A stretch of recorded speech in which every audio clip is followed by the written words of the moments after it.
December the 7th, 1941, a Sunday morning that would live in infamy, brought Japanese bombs raining down on Pearl Harbor and pulled the United States into World War II. Across America, citizens reacted with shock, anger, and a burning desire for revenge. And somewhere in that mass of angry Americans was a 60-year-old dentist from Pennsylvania named Lytle S. Adams, who happened to be vacationing in New Mexico when the news broke. Adams had been visiting Carlsbad Caverns National Park, and at sunset, he'd witnessed something remarkable. Millions of Mexican free-tailed bats streaming out of the cave system in a column 15 feet across, packed so tightly they could barely fly, taking a full 5 hours to empty the cave as they headed out to hunt insects across the desert. When Pearl Harbor happened, his mind made a connection that would lead to one of the strangest weapons programs in military history. What if you could capture millions of bats, strap tiny incendiary bombs to them, and drop them over Japanese cities at dawn when they'd naturally seek shelter in dark places? The bats would roost in attics and under eaves, the timers would ignite, and fires would erupt simultaneously across an area too large for defenders to handle. Most people would have filed this idea under interesting but completely insane and moved on with their lives, but Lytle Adams sat down in January 1942 and wrote a letter to the White House proposing exactly that. Adams had spent his career as a dental surgeon in Irwin, Pennsylvania, but his real passion was inventing things, and his track record was mixed at best with most ideas going nowhere. He'd already convinced Eleanor Roosevelt that a mail plane delivering packages without landing was worth pursuing, which meant he had a direct line to powerful people, and he used it. His letter describing the bat bomb was passionate and slightly unhinged. He called the bat the lowest form of animal life, and claimed its purpose had remained unexplained until now, but went on to argue that bats were created by God to await this hour, to play their part in the scheme of free human existence, and to frustrate any attempt of those who dared desecrate our way of life. The theological justification was creative, but the tactical proposal was surprisingly well thought out. Adams explained that millions of bats lived in southwestern caves and could be collected easily, that bats carried more than their body weight, because females routinely flew with their young, and that artificial hibernation would make transport simple without needing food or maintenance. Japanese cities were built primarily of wood, bamboo, and paper, making them vulnerable to fire, and conventional bombing from high altitude missed most targets. Release millions of bats over a city at dawn, and each one would find its own hiding spot in attics and walls, and when the timers expired simultaneously, thousands of fires would erupt across a 40-mile radius. Fires starting in inaccessible places would establish themselves before anyone noticed, and the sheer number of simultaneous ignition points would overwhelm firefighting response. Conventional incendiary bombs might start a few hundred fires per raid, but bat bombs could start thousands. And unlike conventional weapons where most bombs missed entirely, every single bat would find a building, because that's what bats do. President Roosevelt received this proposal along with hundreds from well-meaning citizens wanting to help, and most got politely acknowledged before disappearing into the trash. Roosevelt didn't dismiss Adams's idea, and instead passed it to Colonel William J. Donovan, director of the Office of Strategic Services. His cover letter became famous. "This man is not a nut. It sounds like a perfectly wild idea, but is worth looking into." The context matters because in 1942, the government was simultaneously researching atomic weapons, proximity fuses using miniature radar, pigeon-guided missiles where trained birds would steer bombs, and dozens of other ideas ranging from brilliant to insane. The bar for too crazy to try was effectively non-existent. Donovan passed the proposal to the National Defense Research Committee, the same organization overseeing the Manhattan Project, and they assigned it to Division 19, nicknamed the Sandeman Club, which specialized in unconventional weapons. After review by military experts, weapons specialists, cabinet officials, and actual bat biologists, the consensus emerged that if executed competently, it had a chance of success. That was enough for official approval and funding. The program went to the Army Chemical Warfare Service, with Adams recruited as a consultant to lead biological research, and the official history states simply, President Roosevelt okayed it, and the project was on. The reasoning became clearer when you examined what bats offered as weapons delivery systems. Bats occurred in enormous numbers, with single caves housing millions of individuals, and Adams had witnessed the Ney Cave colony near Bandera, Texas, where 20 to 30 million bats took 5 hours to exit in a stream so dense they could barely fly.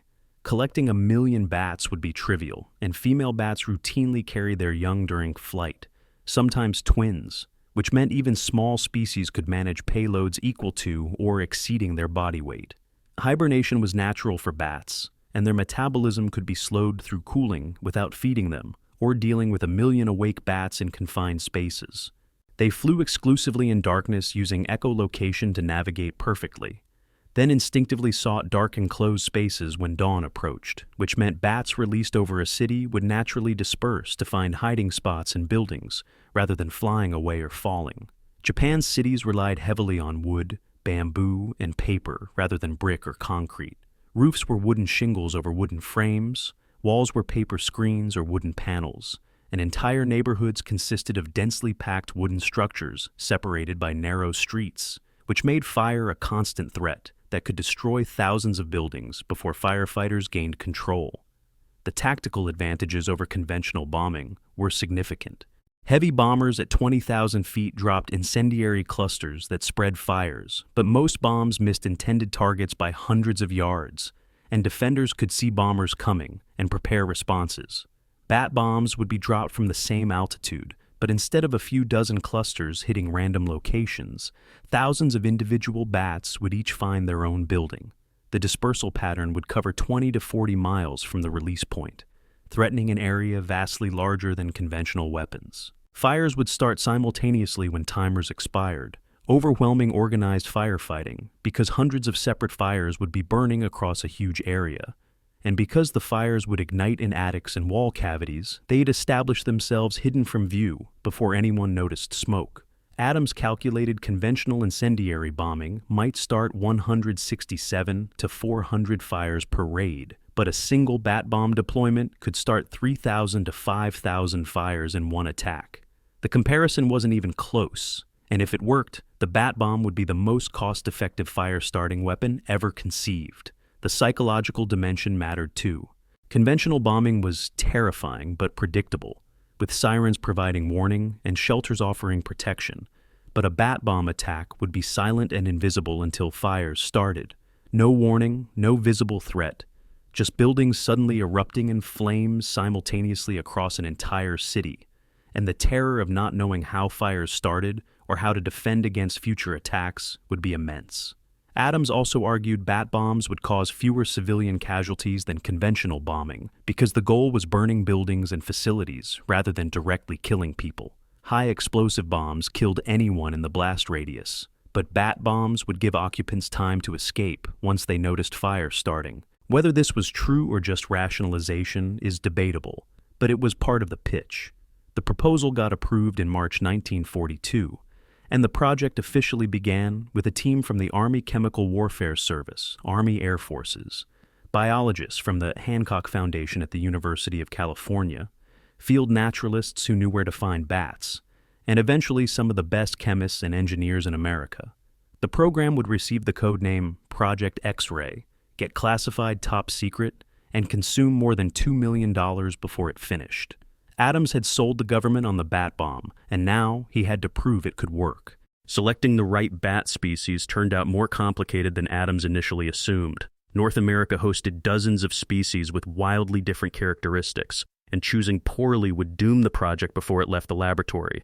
The team evaluated candidates based on weight-carrying capacity, availability in large numbers, hardiness under stress, and suitability for the planned delivery system. The Mastiff bat looked promising at first with its 20-inch wingspan that could theoretically carry a 1-pound stick of dynamite. The idea of bats hauling actual dynamite sticks had cartoon logic to it, but the team discovered Mastiff bats simply didn't exist in sufficient numbers. You might find a few dozen or hundred in any location, but the project needed millions, and colonies that size didn't exist. The pollard bat came next, also called the mule-eared bat because of disproportionately large ears, and this species could carry about 3 ounces. The pollard bat was more common and could be found in reasonable numbers across the desert Southwest, but field testing revealed a fatal flaw. It wasn't hardy enough to survive capture, refrigeration, transport, and deployment, with many individuals dying or becoming too weak to fly. After evaluating and discarding multiple species, the team settled on the Mexican free-tailed bat, a small but incredibly abundant species that proved perfect despite its diminutive size. An average Mexican free-tailed bat weighed only 9 grams, about 1/3 of an ounce or roughly 3 pennies, and initially this seemed disqualifying because how could something so small carry a bomb? Tests revealed these tiny bats were stronger than they looked. A 9-gram bat could carry 11 grams without difficulty and up to 18 grams satisfactorily, though anything over 22 grams proved excessive. Even accounting for safety margins, each bat could carry a payload roughly equal to its body weight, and while this limited bomb size, it turned out workable. The real advantage was availability. When the team located major colonies in Texas and New Mexico, they realized they'd found an inexhaustible supply. The Ney Cave colony near Bandera, Texas, contained an estimated 20 to 30 million bats, and Captain Wiley W. Carr's report noted that 5 hours' time is required for these animals to leave the cave while flying out in a dense stream 15 feet in diameter and so closely packed they can barely fly. Other massive colonies existed at Carlsbad Caverns, where Adams first got the idea, at Devil's Sinkhole near Rock Springs, Texas, at Bracken Cave near San Antonio, and at dozens of other Southwest locations. The team calculated they could collect 1 million bats in a single night if necessary, which meant supply would never be limiting. Mexican free-tailed bats were also hardy, adaptable, and capable of surviving military handling better than larger but more delicate species. Adams requested special permission from the National Park Service to harvest bats from caves on federal land, and permission was granted with the understanding this was a classified military project vital to national defense. Field teams descended on caves with nets and collection equipment, capturing thousands of bats at a time for transport to testing facilities. With the bat species selected, the next challenge was designing an incendiary device small enough for a bat to carry, but powerful enough to start a significant fire. The original plan called for attaching small amounts of white phosphorus to each bat, and white phosphorus was viciously effective incendiary that ignited on contact with air and burned at extremely high temperatures, but it had serious drawbacks including instability and difficulty timing. Ignition, precisely. The breakthrough came when Louis Fieser joined the team. Fieser was a Harvard chemist who'd just invented napalm, the gel-like incendiary substance that would become infamous during World War II and beyond. And he'd been Adams's roommate at Harvard years earlier. When he heard about the bat bomb project, he immediately saw potential for his new invention. Napalm solved multiple problems simultaneously. It was stable gel made from gasoline thickened with chemicals, burned at high temperatures for extended periods, stuck to surfaces and was extremely difficult to extinguish, and most importantly could be packaged in tiny quantities while retaining effectiveness. Fieser replaced white phosphorus with napalm-filled devices, and suddenly the bat bomb became far more practical. Fieser designed 2 sizes specifically for the project. The smaller device weighed 17 grams or 6 ounces and would burn for 4 minutes, producing a 10-inch flame, more than enough to ignite wood, paper, or fabric. The larger device weighed 28 grams, exactly 1 ounce, and would burn for 6 minutes with a 12-inch flame. Both designs used celluloid capsules to contain the napalm, and Fieser's team designated them as H2 units. The ignition mechanism was elegantly simple without batteries, springs, or mechanical parts that might fail. A thin copper wire held the firing pin in place, and the wire was wrapped with cloth saturated in weak acid solution. Over time, the acid would corrode the copper wire until it broke, releasing the firing pin, which struck a percussion cap, which ignited the napalm. By adjusting acid concentration and wire thickness, Fieser could create reliable time delays ranging from 15 minutes to several hours. Attaching these bombs to bats presented its own challenges because you couldn't just strap them on with tape or string while bats were awake and active. The solution was surgical clips, the same kind used in hospitals to clamp blood vessels during surgery, which would be pinched onto a small fold of loose chest skin on each bat. The bat's skin was remarkably elastic, and the procedure didn't seriously injure the animal, though it probably wasn't comfortable. A short string connected the surgical clip to the incendiary device, and the theory was that once a bat roosted in its hiding place, it would eventually bite through the string and free itself from the bomb, which would remain in place while the bat flew away. In practice, this didn't always work as planned, and some bats ended up burning along with their bombs, but the designers rationalized that acceptable losses were part of warfare. The final piece was designing a delivery system that could transport over 1,000 hibernating bats from an aircraft at altitude and release them at the right moment so they'd wake up, disperse, and find hiding places in buildings below. The team developed a bomb-shaped metal casing that looked similar to conventional bombs from outside, but had completely different internal structure. The casing was fitted with 26 circular trays stacked vertically inside, and each tray measured 76 centimeters or 30 inches in diameter and was divided into 40 separate compartments like an upside-down ice cube tray. Compartments were just large enough for a single bat to nestle into while hibernating, and with 26 trays each holding 40 bats, total capacity was 1,040 bats per bomb carrier. Loading the bomb required first placing bats in refrigeration to force hibernation, then carefully placing each dormant bat into its compartment with its tiny incendiary device already attached, and finally sealing the outer casing. Loaded bombs would be stored in refrigerated trucks until time to load onto aircraft, and cooling would keep bats dormant throughout transport and flight to target. The operational plan called for dropping bombs from B-24 Liberator heavy bombers, the same 4-engine aircraft used for conventional bombing raids across the Pacific. Each B-24 could carry approximately 100 bat bombs in its bomb bay, and the initial deployment plan envisioned 10 bombers flying from Alaska bases, which meant a single mission could deliver 100,000 bat bombs or just over 1,040,000 individual bats over the target area. Target selection focused on industrial cities surrounding Osaka Bay on Japan's main island of Honshu, an area containing shipyards, aircraft factories, munitions plants, and other war industries spread across densely populated urban areas.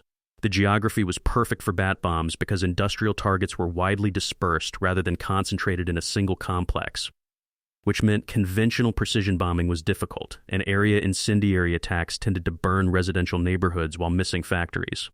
The delivery sequence was carefully choreographed. Bombers would approach targets at 5,000 feet in the hours before dawn, and at the designated release point they dropped bat bombs just like conventional weapons. Bombs would fall freely for the first 1,000 feet while bats remained dormant in the cold, and at 4,000 feet a parachute would deploy from each bomb's tail to slow descent. The parachute served two purposes. It slowed the bomb's fall to give bats time to wake as air temperature increased, and it prevented the bomb from hitting ground so hard that impact killed bats inside. At approximately 1,000 feet altitude, mechanical latches would release and the outer casing would fall away in sections, exposing stacked trays to open air. Trays would separate slightly like an accordion while remaining connected to the parachute, and bats would drop a few inches onto the base of each tray, which would wake them if they hadn't already roused from warming air. The bomb would continue its slow descent while over 1,000 bats emerged from compartments, stretched their wings, and took flight with tiny incendiary devices dangling from their chests. Dawn would be approaching, and bats would do what millions of years of evolution had programmed them to do: find dark enclosed spaces to hide from daylight. They'd scatter across a radius of 20 to 40 miles from the release point, and each bat would find its own hiding spot in an attic, under an eave, in a wall cavity, behind roof tiles, or in any of the 1,000 dark spaces that existed in wooden buildings. Bats would settle in to sleep through the day, and sometime between 15 minutes and several hours later, depending on timer settings, acid would corrode through copper wire holding firing pins, and napalm would ignite.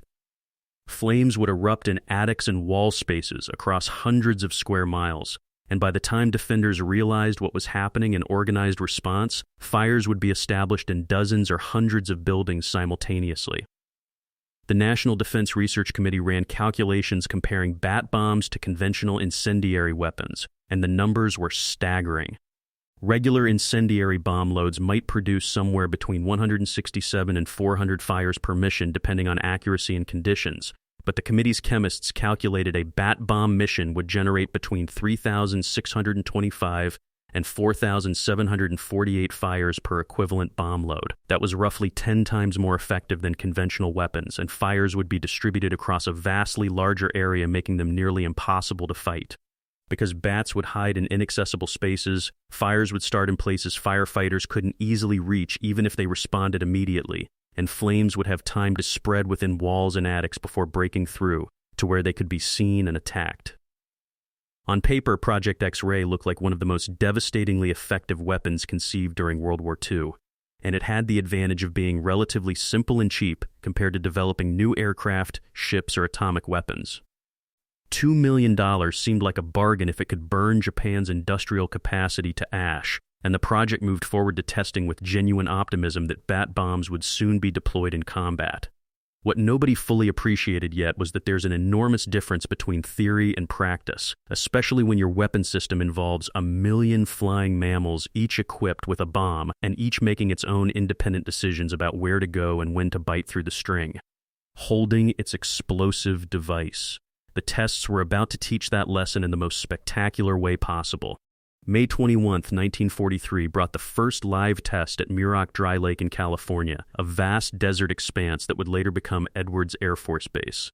The Army Air Forces assembled everything needed for what they hoped would be a triumphant demonstration of America's newest weapon, 3,500 Mexican free-tailed bats collected from Carlsbad caverns, transported to California, and placed in refrigerators to force hibernation. The plan was straightforward. Bats would be loaded into bomb carriers while dormant, carriers loaded onto a B-25 Mitchell bomber, the bomber would climb to 5,000 feet, and then bat bombs would be released. 5 separate drops were planned with bats carrying dummy incendiary devices that looked and weighed the same as the real thing but wouldn't ignite, and photographers would document bats dispersing and flying away to prove the delivery system worked.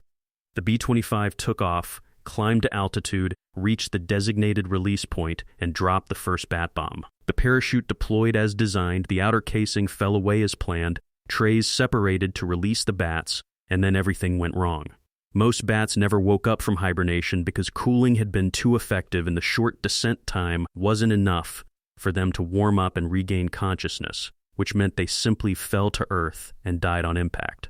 The few bats that did wake up faced a different problem, because instead of flying down to find roosting places, they took advantage of their unexpected freedom to fly in random directions, or simply escape into the desert where photographers couldn't track them. Some flew away into the sunset and were never seen again, their dummy bombs still attached, presumably living out their lives somewhere in California with surgical clips on their chests, wondering what the hell had happened. The test was complete failure and consumed thousands of bats without producing useful data, beyond proving refrigeration and timing needed serious refinement.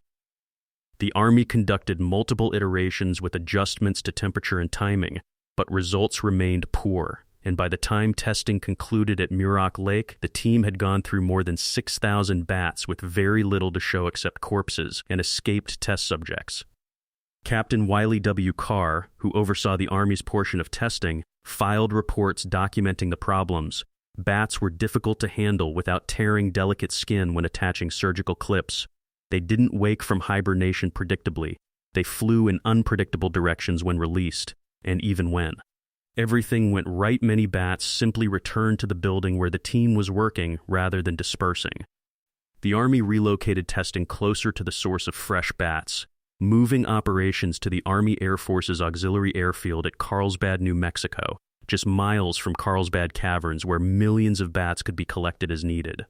The team set up at the brand new airfield that had been constructed in 1942 as part of massive wartime expansion, and the facility included control tower, barracks, hangars, fuel storage, and everything needed to support bombardier and navigator training.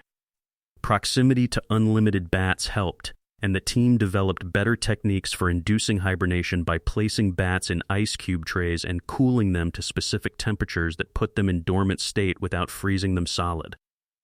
Fresh bats were collected from caves, placed in refrigeration trucks, and transported to the airfield where they could be prepared for testing on short notice. Testing resumed with improved procedures, and on May 15, 1943, the team conducted what they hoped would be a successful demonstration drop, with bats fitted with dummy incendiary devices. A B-25 bomber carried the bat bomb to altitude, released it over the designated test area, and this time results looked promising. Parachute deployed correctly, bats separated from trays and took flight, and they dispersed across the landscape in a pattern suggesting the delivery system was finally working.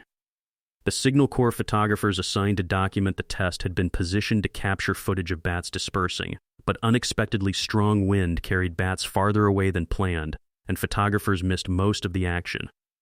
After the drop, photographers approached the bat bomb team with a request. Could the team stage some additional bats for photos and film footage now that everyone knew the system worked?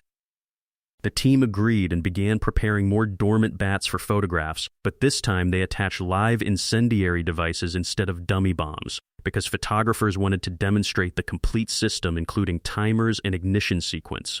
Bats were pulled from refrigeration, fitted with active H2 units loaded with real napalm, and brought out into the New Mexico sunshine while photographers set up equipment. This was the critical mistake, because nobody fully accounted for how quickly desert heat would warm bats and bring them out of hibernation. The team was working outdoors in May in southern New Mexico, where temperatures could easily reach 90 degrees or higher, and the combination of warm air and direct sunlight revived bats far faster than anyone expected. Before photographers finished setting up cameras, before anyone realized what was happening, 6 bats equipped with live incendiary devices woke up, panicked at finding themselves in bright sunlight surrounded by humans, and did what bats do when frightened. They flew away as fast as their wings could carry them, scattering in different directions, seeking dark places to hide. The Carlsbad Army Air Corps base was brand new, constructed within the previous year, and it offered numerous attractive hiding spots for frightened bats looking for shelter. One bat flew into the air traffic control tower and wedged itself into a dark corner near the ceiling. Another found its way into the barracks building and roosted in the attic space above where soldiers would have slept, and a third bat discovered the aircraft hangar and hid in the rafters among structural beams. A fourth bat, displaying either incredible survival instinct or terrible luck, roosted underneath a large fuel storage tank where it would be safe from predators and protected from sun. A fifth bat found shelter in another building, and the sixth bat, in what would become the most famous detail of the entire incident, flew directly to the parking area and wedged itself into the undercarriage of a general's staff car. The team realized what had happened and attempted to locate and retrieve the escaped bats, but 6 small bats in a large military base with dozens of buildings was an impossible search, and timers on the incendiary devices were already ticking down. The acid was corroding copper wire, and there was no way to stop the process once it started, which meant somewhere between 15 minutes and an hour from the moment of escape, the napalm was going to ignite. The timers expired more or less simultaneously, which was exactly what they were designed to do. Firing pins struck percussion caps, napalm erupted into flame, and in the control tower the bat and its bomb ignited, with flames immediately spreading to wooden structure and furnishings. In the barracks, the fire started in the attic and raced through dry timber. In the hangar, the blaze began in rafters and dropped burning material onto the floor below. And under the fuel tank, the bat bomb ignited in possibly the worst location on the entire base. Flames quickly found their way to fuel storage itself, which exploded with enough force to be heard for miles. The general's car, a nice vehicle that some poor officer had probably been quite proud of, erupted in flames as napalm ignited underneath it and turned the entire automobile into a metal bonfire. Project X-Ray was classified, which meant civilian firefighters from Carlsbad couldn't be allowed onto the base because they lacked security clearances and couldn't be told what was burning or why.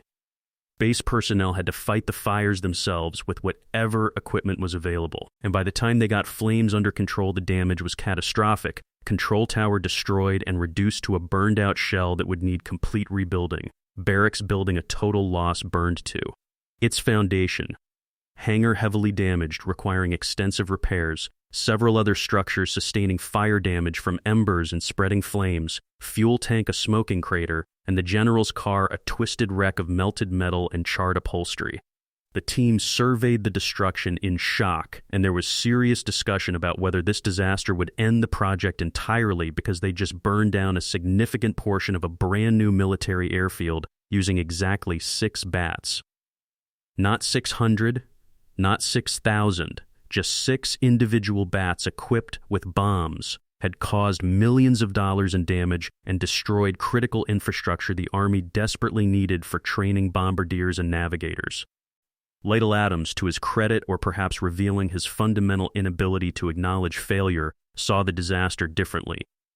His response to the Carlsbad fire became one of his most famous quotes. In a way, this accident proved the bat bomb would work. Look what 6 bats could do. He wasn't wrong that the test had demonstrated effectiveness, but he was missing the rather important point that bats had demonstrated their effectiveness against American military infrastructure rather than Japanese cities. The Army Air Forces had seen enough of armed bats roosting under fuel tanks and in generals' cars, and in August 1943, they gratefully handed the entire project over to the United States Navy with the understanding the Navy would figure out how to control these flying incendiary devices before deploying them anywhere near friendly forces. The Navy accepted the transfer, renamed the program Project X-Ray to give it a fresh start, and then in December 1943 decided that actually the Marine Corps would be better suited to handle this particular challenge. The Marines took over operations with enthusiasm because they were heavily involved in the island hopping campaign across the Pacific, and they understood how difficult it was to dig Japanese defenders out of fortified positions, and if bat bombs could burn Japanese facilities to ash without. Requiring Marines to assault them directly, that would save American lives. The Marines relocated testing to Marine Corps Air Station at El Centro, California, and approached the problem with fresh eyes and new procedures. The Marine Corps redesigned bat trays using an egg crate-style arrangement that was more efficient and easier to load, posted armed guards at bat cave collection sites in Texas to ensure steady supply and prevent security breaches, and developed more sophisticated methods for controlling hibernation temperature to ensure bats would wake at the right time rather than too early or too late. Testing resumed in December 1943, and this time results were dramatically better. Improved procedures meant bats woke from hibernation at the right altitude, dispersed in the intended pattern, and successfully found roosting locations rather than escaping or dying on impact. In a series of test drops, the Marines recorded 30 fires started by released bats, and while 22 of those fires burned out on their own, 8 required intervention and 4 were significant enough that they would have required professional firefighters to extinguish if they'd occurred. In an urban environment, this was progress, real measurable progress, and it suggested the fundamental concept was sound even if execution needed refinement. The Marines scheduled additional tests to fine-tune timing, improve bat survival rates, and optimize dispersal pattern, and by early 1944, Project X-Ray was finally approaching the point where deployment might actually be feasible. The definitive test came at Dugway Proving Grounds in Utah, a massive military testing facility in the desert where the Chemical Warfare Service had constructed something remarkable. A complete mock Japanese village using authentic materials and construction techniques with buildings made from wood, bamboo, and paper assembled exactly the way structures in Japanese cities were built. The facility had been used successfully to test other incendiary weapons, including the M47 bomb and M69 incendiary cluster bomb, and it was perfect for evaluating whether bat bombs would actually work against real Japanese targets. The Marines loaded bat bombs with live incendiary devices, flew them over the mock village, released them at designated altitude, and watched as over 1,000 bats dispersed across the target area and found hiding places in the authentic Japanese-style buildings. Timers counted down, napalm ignited, and within 45 minutes the entire village was engulfed in flames that spread rapidly through wooden structures exactly as Adams had predicted years earlier. The test was complete success, and observers produced optimistic reports documenting how effectively fires spread and how difficult they would have been to fight. The National Defense Research Committee observer who witnessed the test stated officially it was concluded that X-ray is an effective weapon. The chief chemist filed a report with detailed calculations comparing bat bombs to conventional incendiary weapons. And the numbers were even better than earlier theoretical estimates. Regular incendiary bombs would produce probably 167 to 400 fires per bomb load, but Project X-ray would generate 3,625 to 4,748 fires, which worked out to roughly 10 to 20 times more effective per unit weight. The report noted the main advantage of bat bombs was their placement within enemy structures without the knowledge of occupants or fire watchers, which allowed fires to establish themselves before being discovered. By the time defenders saw smoke and flames, fire would already be spreading inside walls and through attics where it was extremely difficult to fight, and with thousands of such fires starting simultaneously across a 40-mile radius, any organized firefighting response would be overwhelmed. Final tests were scheduled for August 1944. Advanced incendiary devices were ordered for production. Target selection committees began identifying which Japanese cities would be hit first. Bomber squadrons were designated for the mission, and bases in Alaska were prepared to serve as staging areas. Everything was moving toward actual combat deployment. And then, in October 1944, Fleet Admiral Ernest J. King, the chief of naval operations and one of the most powerful men in the American military, was briefed on Project X-ray's status and timeline, and he asked the question that would end the program: when would the bat bomb be ready for combat? The answer was mid-1945 at the earliest, possibly later depending on final testing results and production schedules. King did the math and realized another top-secret project, one that had consumed vastly more resources and involved the brightest physicists in the world splitting atoms to release unimaginable power, would be ready before the bat bomb. The Manhattan Project was going to produce atomic weapons by summer 1945, and once those weapons existed, there would be no need for incendiary bats. King canceled Project X-ray immediately. $2 million in funding evaporated, all the work on perfecting bat trays and napalm timers and hibernation procedures became irrelevant overnight, and the atomic bomb had won the race for America's superweapon.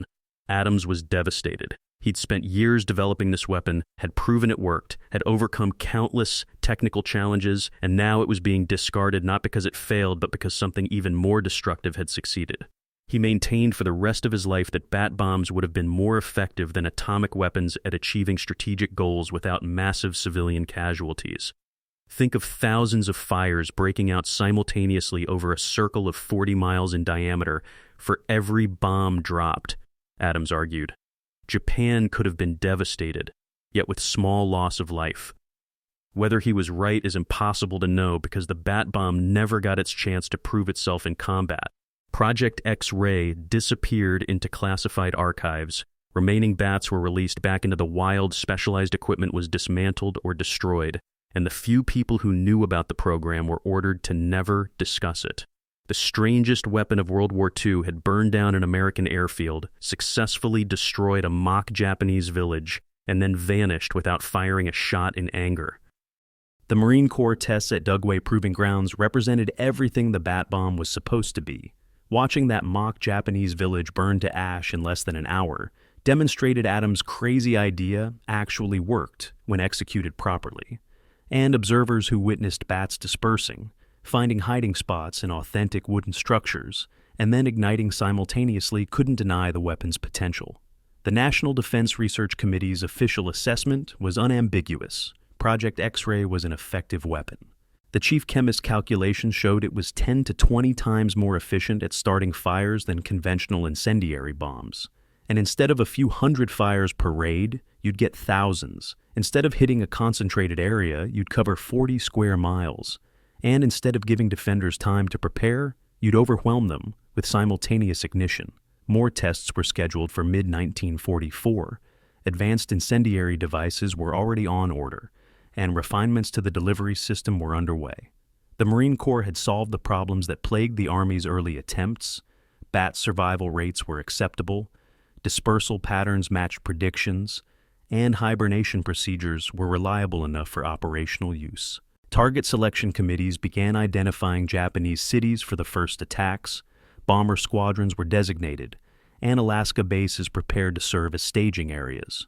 Everything pointed toward combat deployment by late 1944 or early 1945, and the $2 million spent seemed justified now that success was within reach. Adams believed his weapon would devastate Japan's industrial capacity, while causing far fewer civilian deaths than conventional bombing, and military planners saw an opportunity to cripple Japanese war production without the massive casualties that high-altitude incendiary raids were producing. But Project X-ray was racing against time and losing ground to a competitor that most of the bat bomb team didn't even know existed. While Adams and his biologists refined bat trays and tested napalm timers, thousands of scientists and engineers working under Robert Oppenheimer were solving the physics of nuclear fission at Los Alamos, and the Manhattan Project was consuming resources that made the bat bomb's budget look like pocket change. October 1944 brought Fleet Admiral Ernest J. King into a briefing on Project X-ray's status, and when King asked when the weapon would be combat-ready, the answer was mid-1945 at the earliest. King knew something the bat bomb team didn't. Atomic weapons would be ready by summer 1945, and once you had bombs that could level entire cities in single explosions, there was no reason to mess around with incendiary bats. King canceled the project immediately without explanation or appeal. Project X-ray ceased to exist as an active program. The $2 million was written off, specialized equipment was dismantled, remaining bats were released, and everyone involved was ordered to never discuss what they had worked on. The bat bomb disappeared into classified files, where it would remain secret for years, and Adams never accepted the cancellation as the right decision. He spent the rest of his life arguing bat bombs could have achieved the same strategic results as the atomic bombs dropped on Hiroshima and Nagasaki, but with a fraction of the civilian casualties. Think of thousands of fires breaking out simultaneously over a circle of 40 miles in diameter for every bomb dropped, he'd say to anyone who would listen. Japan could have been devastated, yet with small loss of life. The atomic bombs killed roughly 210,000 people immediately, with thousands more dying from radiation and poisoning in the months and years that followed, and the moral weight of that destruction would haunt everyone involved. Adams believed his bats could have forced Japanese surrender without that level of devastation, but he never got the chance to prove it. The question that haunted Adams until his death in 1970 was whether the bat bomb would have actually worked in combat, and the honest answer is nobody knows for certain because it was never deployed. The WWII tests proved the concept worked against mock targets under controlled conditions, and the Carlsbad disaster proved even a handful of bats could cause catastrophic damage when things went wrong. But real combat operations are unpredictable in ways testing can never fully simulate. Technical challenges that remained unsolved included keeping bats hibernating during long flights across the Pacific without killing them, accounting for weather conditions that might prevent bats from dispersing properly, dealing with the fundamental unpredictability of where 1 million bats would actually roost, and accepting you had no way to aim this weapon at specific targets. Bats would find buildings to hide in, but you couldn't control which buildings, and they might roost in residential areas instead of factories or choose temples instead of munitions plants.